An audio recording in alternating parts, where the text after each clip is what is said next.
Kwa jina la Baba na la Mwana na la Roho Mtakatifu. Amen. Neema ya Bwana wetu Yesu Kristo na upendo wa Mungu Baba na ushirika wa Roho Mtakatifu viwe nanyi nyote.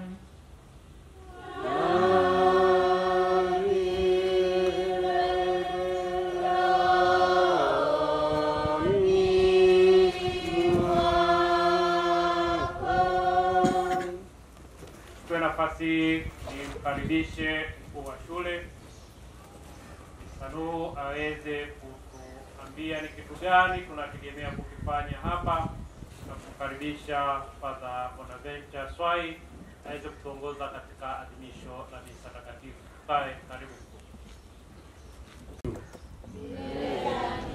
Bwana Yesu asifiwe. Amina. Awali ya yote nimshukuru Mwenyezi Mungu kwa zawadi ya uhai, lakini pia kwa kutubariki sote kuwepo hapa. Ni mapenzi yake. Lakini tunamuomba vile vile wenzetu walioko njiani, wageni waalikwa na wazazi wengine, awabariki waweze kufika salama na kushiriki nasi. Meneja wa shule Baba Paroko, na kushukuru kwa nafasi hii. Kwa ufupi kabisa nitoe malengo mahususi au dira kwa nini tuko hapa.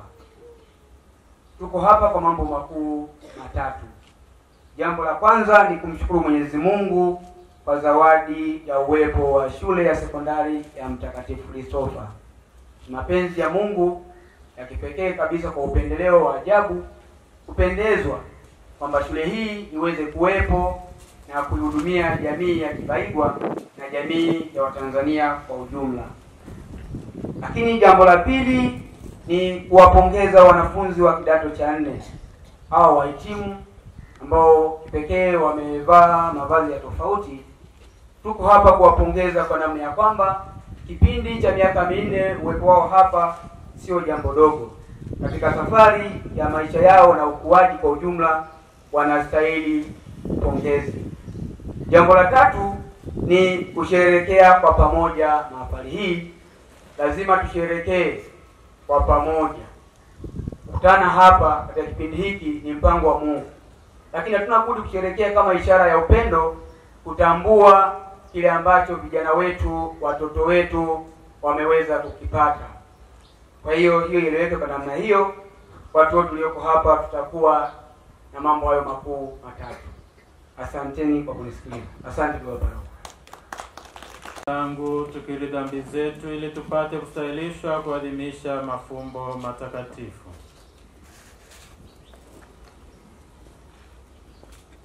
Na muungamia Mungu Mwenyezi. Nani ndugu zangu,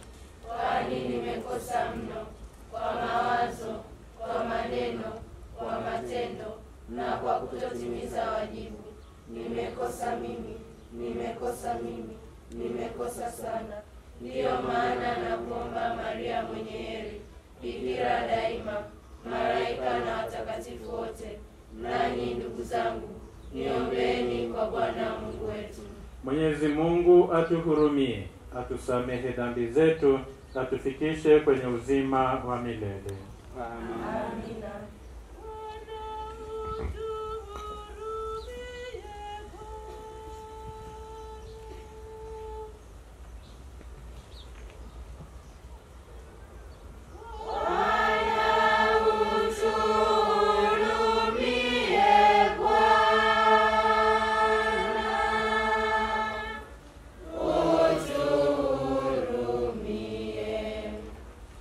Bwana utu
Mungu, unawahurumia na kuwasikiliza daima watumishi wako wanapokuomba, wanapokumbwa na dhiki. Tunakushukuru kwa ajili ya wema wako kwa ndugu zetu kidato cha 4, na kukusihi uwajalie nguvu ya kuepuka maovu yote, ili wakutumikie daima kwa furaha, kwa njia ya Bwana wetu Yesu Kristo mwanao, anayeishi na kutawala nawe katika umoja wa Roho Mtakatifu, Mungu milele na milele.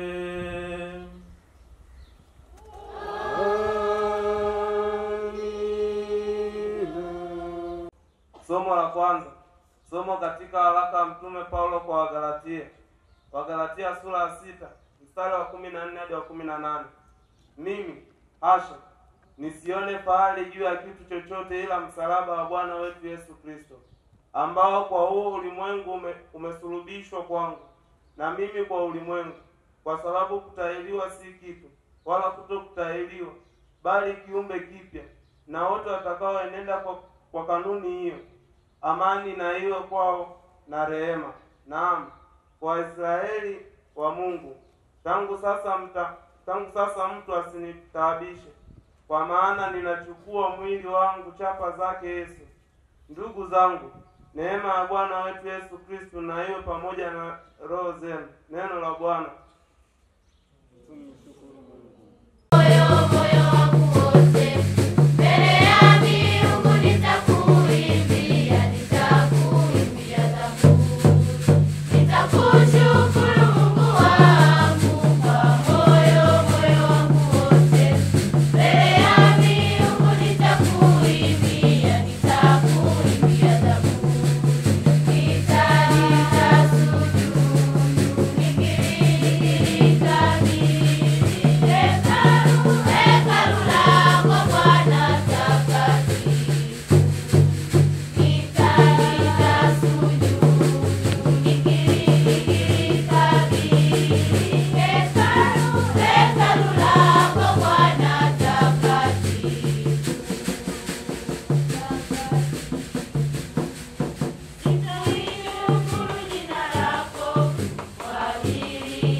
Tazame maajabu yatokayo katika sheria yako. Haleluya.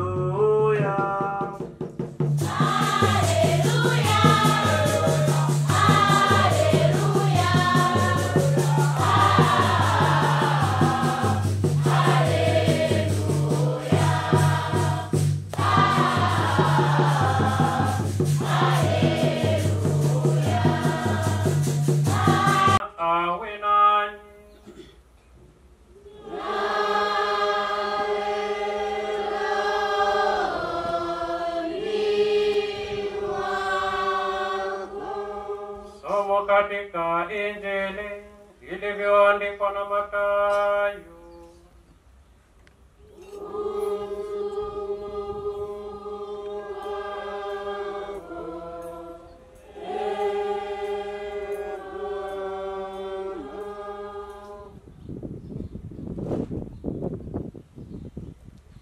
Yesu alisema, "Nakushukuru Baba, Bwana wa mbingu na nchi, kwa kuwa mambo haya uliwaficha wenye hekima na akili, ukawafunulia watoto wachanga.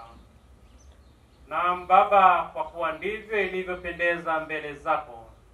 Akasema, "Nimekabidhiwa vyote na Baba yangu, wala hakuna mjuaye Mwana ila Baba, wala hakuna mjuaye Baba ila Mwana, na yeyote ambaye Mwana apenda kumfunulia. Njoni kwangu ninyi nyote msumbukao na wenye kuelemewa na mizigo, nami nitawapumzisha. Jitieni nira yangu, mjifunze kwangu, kwa kuwa mimi ni mpole na mnyenyekevu wa moyo, nanyi mtapata raha nafsini mwenu. Kwa maana nira yangu ni laini na mzigo wangu ni mwepesi." Neno la Bwana.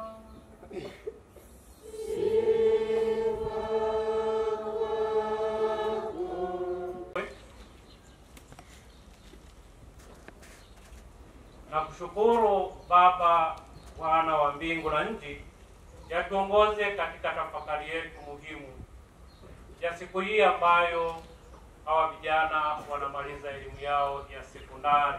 Kristo,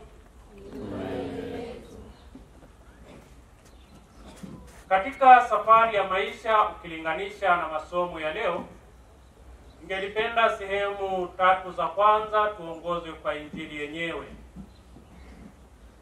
na sehemu ya 4 hitimisho iwe ni kanuni inayozaa matunda kwa namna yoyote ile. Tukiangalia somo la Injili, tungelipenda tuchukue vitu vitatu vikubwa. Sehemu ya kwanza inaanza na neno na kushukuru, kwa shukrani. Jambo la pili inaendelea, nimekabidhiwa vyote na Baba yangu, kupokea. Na sehemu ya tatu ni sehemu ya kutafuta kitulizo cha maisha. Wapendwa, katika safari ya maisha ukikaa ukawaza sawasawa, ukakaa ukapata ujasiri wa kujitazama sawasawa, ni lazima upate ujasiri wa kushukuru. Tunashukuru kwanza kwamba tuko hai.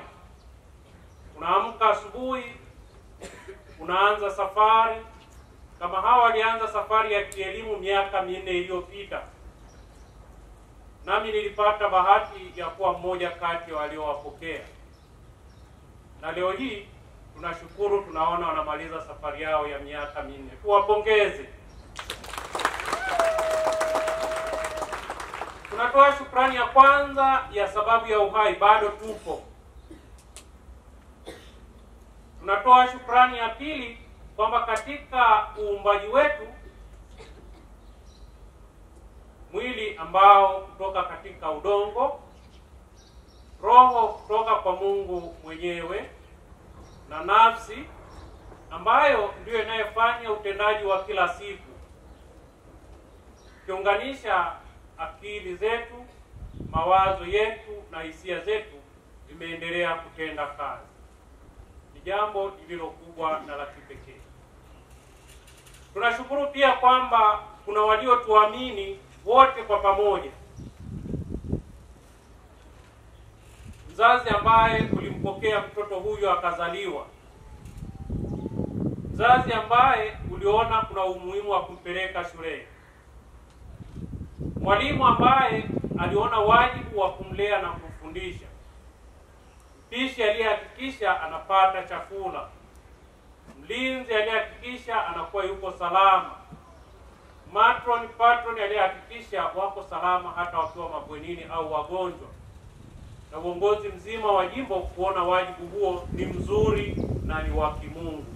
Tunayo sababu ya kumrudishia Mungu na kila mmoja wetu shukrani. Tujipongeze kwa nafasi ya pekee ambayo tumeweza kuipewa.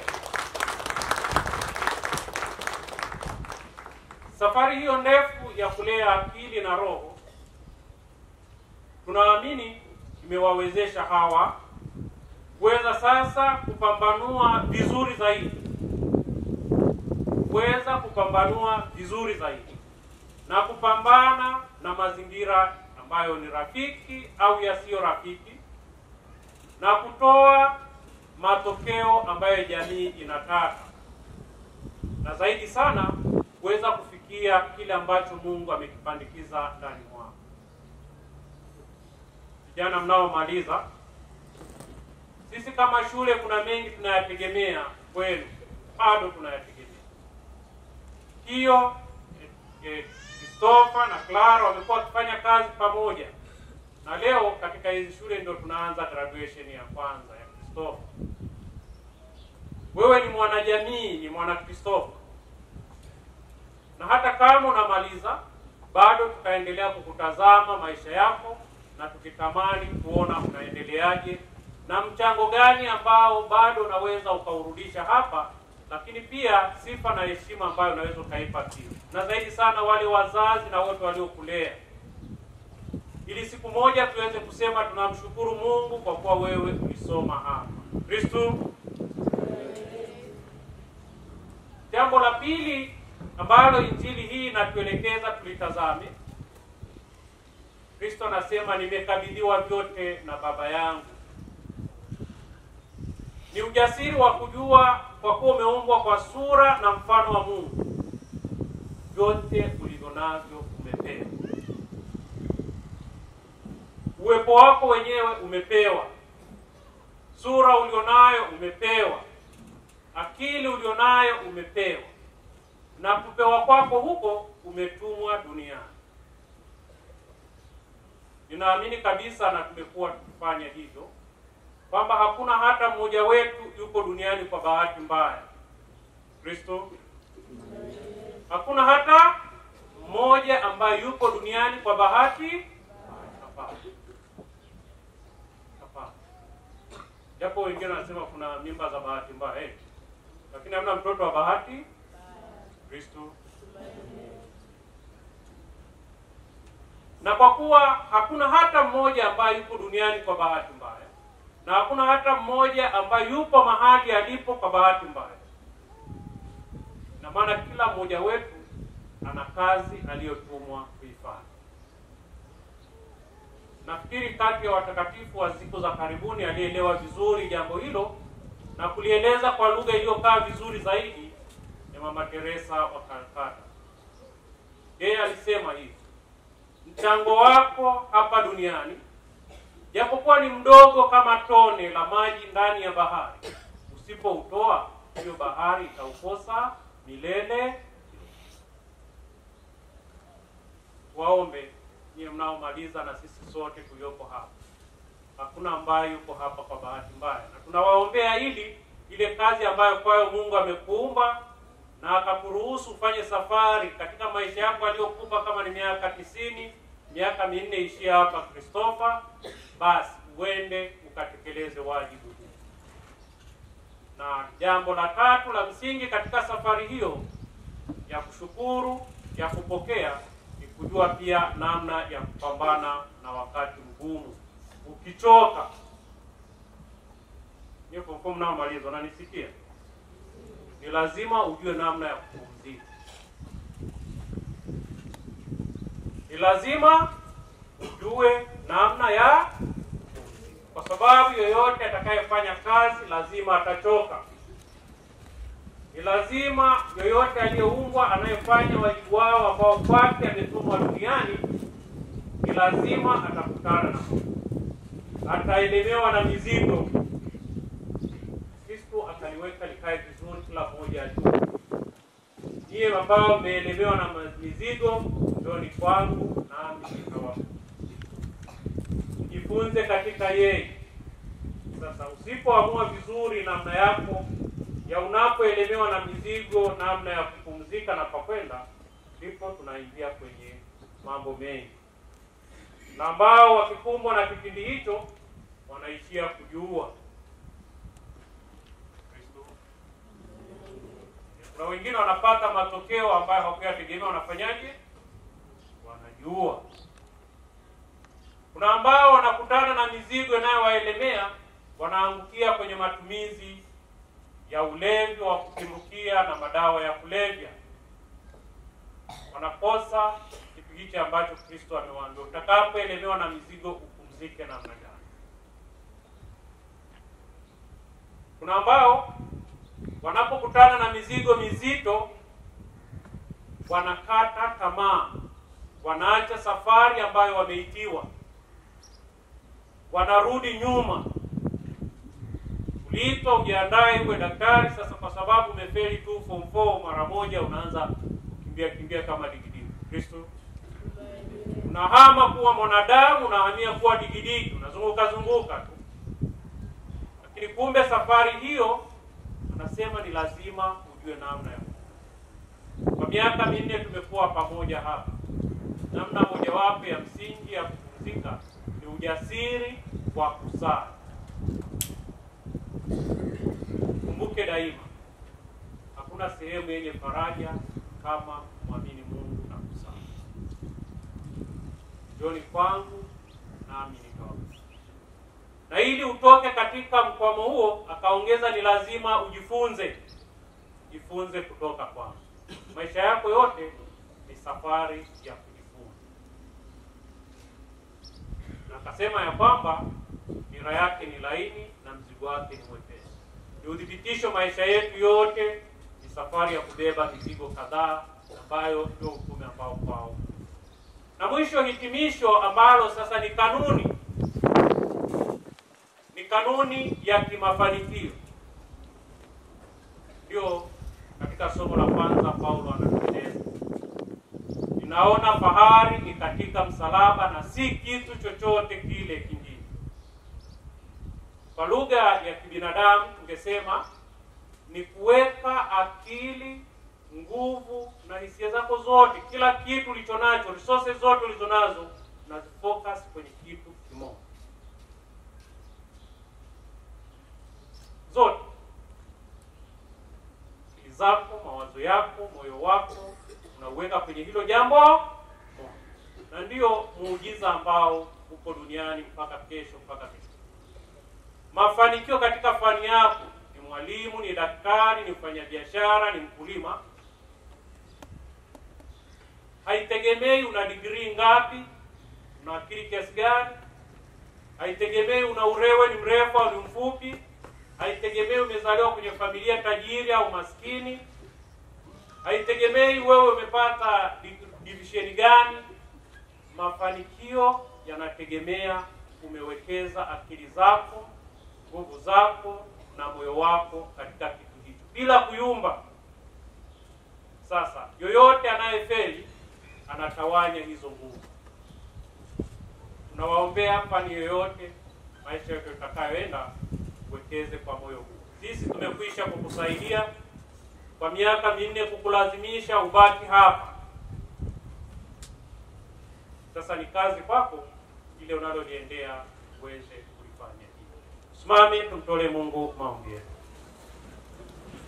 Weka vijana wetu mikononi mwako, tukiomba uwajalie nguvu za kuweza kuendelea kukutumikia. Itikie tukuomba utusikie.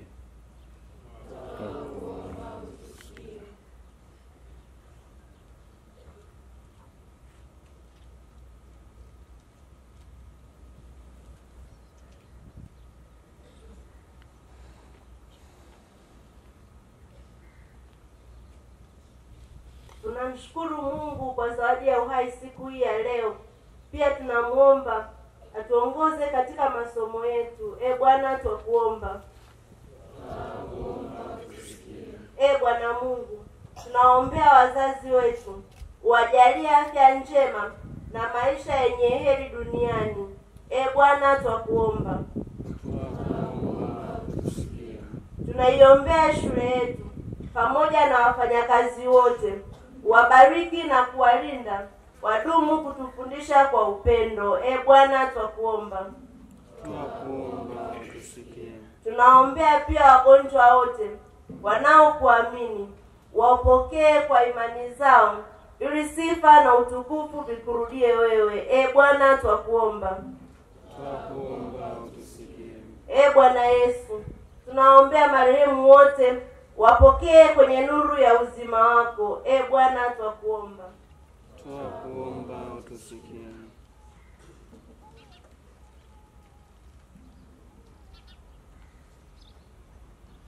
Mungu muumbaji, mfadhili wetu mkuu, tupo mikononi mwako, twakupenda, twakushukuru, twataka kukutumikia siku zote. Utupe neema ya kukaa kwako milele kwa njia ya Kristo Bwana wetu. Amina.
Tazama ondoa dhambi za ulimwengu.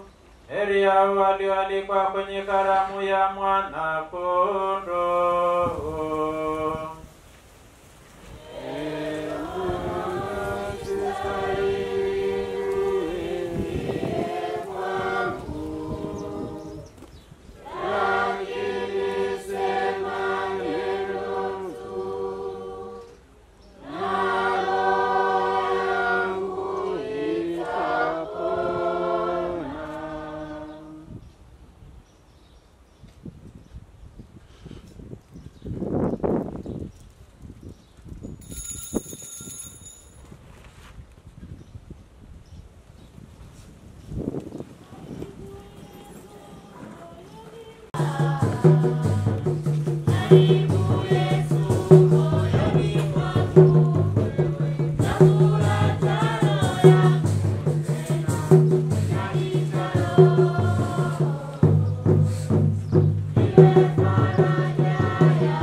ya Kristo Bwana wetu.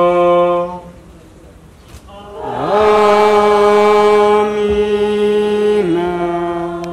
Tukae. Basi tunapoelekea kuhitimisha adhimisho la misa takatifu, namshukuru sana Father Bonaventure kwa kutongoza katika adhimisho hilo. Kuna mambo manne ambayo tutayafanya kwa haraka kidogo. Jambo la kwanza, nitamkaribisha mkuu wa shule atatueleza nini kinafuata baada ya misa hii.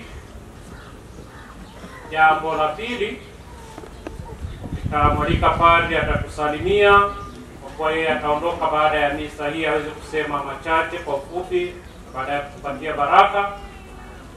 Na baada ya baraka tutakuwa na picha kama tatu hapa mbele, hapa padri anaondoka, kwa padri na hawa wanaohitimu, hapo na watawa ya pili, hapo na wazazi wa wahitimu ya tatu. Maliza hizo picha, tutaenda kutoa mavazi ya misa, tutarudi hapa kwa ajili ya atakachotuelekeza mkuu wa shule. Mkuu wa shule, karibu. Wazazi, watawa, wanangu, wanafunzi wenzangu, kidato cha kwanza mpaka cha 4 kutoka shule zote, napenda kuchukua nafasi hii kuambia neno moja. Don't fight for food for 4 years, but fight for success. Don't fight for food for 4 years, but fight for success. Nawatakieni maandalizi mema ya mitihani yenu, muwe na utulivu. Ni mwezi mmoja umebaki, basi tumieni muda huu vizuri muweze kufanikiwa katika maisha yenu.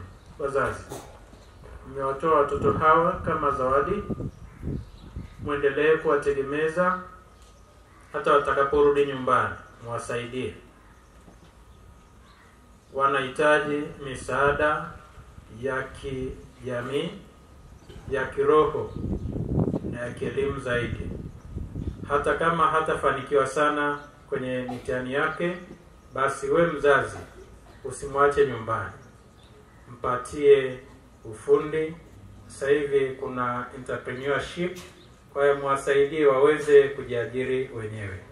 Na watakieni sherehe njema.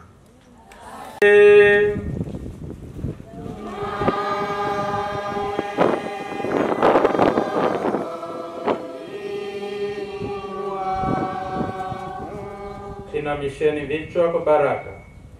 Mungu wa faraja yote azipange siku zenu katika amani yake, na awajalie mapaji ya baraka yake.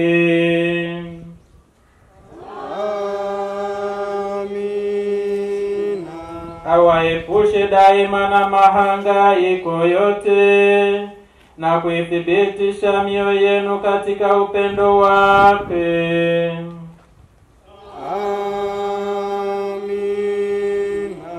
Na awajaze mapaji ya imani, matumaini na mapendo, ili mpate kuishi maisha haya mkiwa na juhudi katika kazi, na mfike kwa furaha katika uzima wa milele.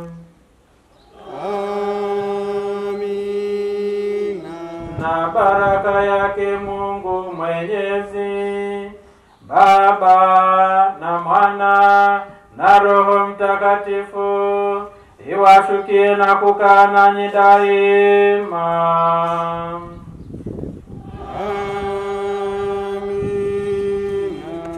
Misa imekwisha, sasa mnatumwa kuitangaza Injili.